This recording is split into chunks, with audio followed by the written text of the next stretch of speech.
Hello అండి, రాశి బుట్ట హ్యాండ్స్కి ఫ్రిల్స్ ఎలా పెట్టుకోవాలనేది చూపిస్తున్నానండి. ఇప్పుడు కత్తెర మార్కింగ్ చేసుకున్నాం కదా, ఎక్కడి నుంచి కుర్చీ పెట్టుకోవాలి అనేది కటింగ్ చేసుకునేటప్పుడు అక్కడి నుంచి స్టార్ట్ చేసుకోవాలి.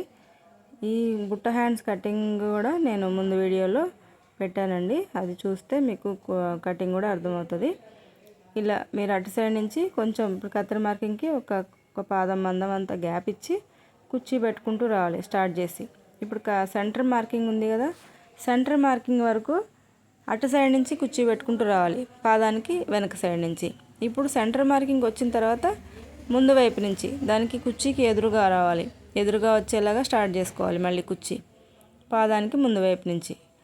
ఇలా కుర్చీలు కూడా చిన్న చిన్నగా పెట్టుకోవాలండి, మరీ పెద్దగా పెడితే లుక్ అంత బాగోదు. బుట్ట మంచిగా నీట్గా రావాలంటే చిన్న చిన్నగా పెట్టుకోవాలి. ఒకటే సైడ్ నుంచి కూడా పెట్టుకోవచ్చు, ఎదురెదురుగా పెట్టకపోయినా కానీ ఒకటే సైడ్ నుంచి కూడా పెట్టుకోవచ్చు. అది మన ఇష్టం, ఎలా కావాలంటే అలా పెట్టుకోవచ్చండి. నేను ఇలానే కుడతాను ఎప్పుడు.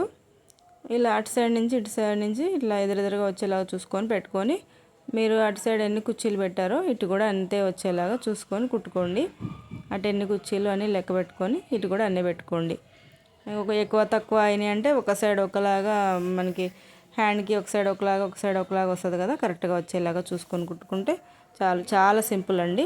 ఈ బుట్ట హ్యాండ్స్కి ఫ్రిల్స్ పెట్టడం చాలా సింపుల్. ఇప్పుడు ఎదురెదురుగా కరెక్ట్గా వచ్చేయలేదా ఇలా పట్టుకొని చూస్తే మీకు అర్థమవుతుంది, అటు కూడా ఎన్ని కుర్చీలు పెట్టాం, ఇటు కూడా ఎన్ని కుర్చీలు పెట్టాం, కరెక్ట్గా వచ్చేయలేదా అని. ఇలా బుట్ట చూసారా ఎంత నీట్గా వచ్చిందో. ఇలా కుట్టుకోండి, చాలా నీట్గా వచ్చి చాలా సింపుల్ అండి ఇది.